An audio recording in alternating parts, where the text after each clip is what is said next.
Hello everyone, আজকে ছিল আমাদের অফিসে পিকনিক। তার জন্য দেখো মানে আমরা দুজনেই রান্না করছিলাম, আমি ছিলাম আর আমাদের একটা অফিস কলিগ ছিল। ফার্স্টে দেখো আটাটা মেখে রেখে দিয়েছি, একটু মানে ঢেকে রাখলে না ভালো হয়। তো আলুগুলো সব মানে কেটে নিয়ে জলে দিয়ে দিয়েছি।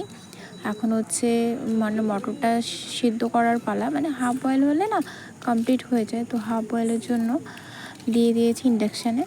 তো দেখো এখন ইন্ডাকশানে মানে হাফ বয়েল করার জন্য বসিয়ে দিয়েছি। তো আস্তে আস্তে ওইখান থেকে সব কিছু মানে হাফ বয়েলটা হোক, আর আমরা এদিকে সব কিছু গুছিয়ে নিয়েছি। মানে আলুগুলো এখন ভেজে নিচ্ছি। ভাজার পরে মানে একটু লাল লাল হবে, তখন না লাল লাল হওয়ার পর একটু মশলা মানে যে মশলাগুলো দিতে হবে সেই মশলাগুলো দিয়ে হালকা ভেজে একটু কষিয়ে তারপরে যেসব ধনেপাতা লঙ্কা সব কিছু ছিল সবগুলো দিয়ে দেবো।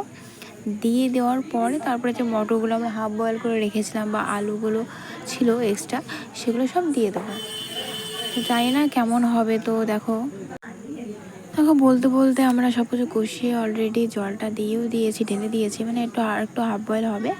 আর এদিকে দেখো মানে লুচির যেই মানে লেচিগুলো কাটতে হয় সেগুলো সব গুছিয়ে নিয়েছি, কেননা লুচির লেচি কাটা থাকলে না বেশি টাইম লাগে না, লুচি বেলে অলরেডি ভাজা হয়ে যায়, বেশি সময় লাগে না, আর নাহলে একটু সময় লেগে যায়।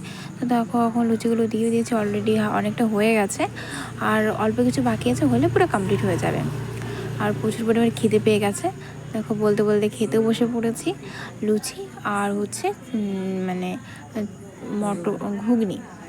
তো মটরটা যেন ভেজানো হয়েছিলো বলে আর একটা ফুলেছিল, বেশি ভালো লেগেছিলো।